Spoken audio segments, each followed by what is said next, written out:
Hello, good morning. I'm Mirella from St. Mary's High School, Muhaisnah, and I'm in Year 9.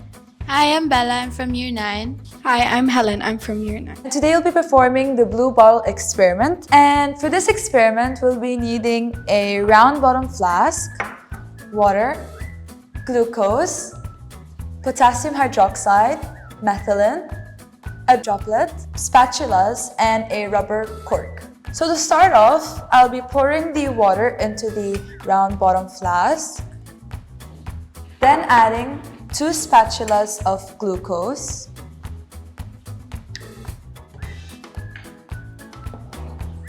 then another 2 spatulas of potassium hydroxide, and now we stir. We wait for it to dissolve.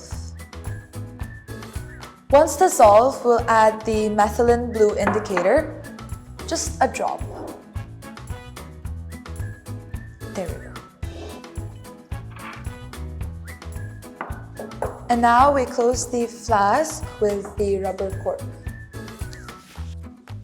Let's wait for the results. So, Mirella, why do you use potassium hydroxide?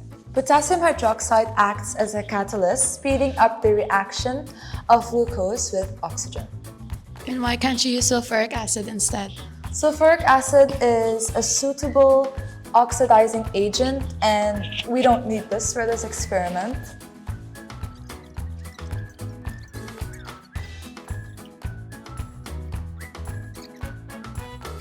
Whoa, look, it changed colors.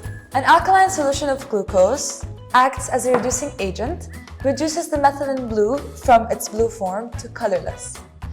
Now, may you ask, what would happen if I stir the flask one more time? Let's find out.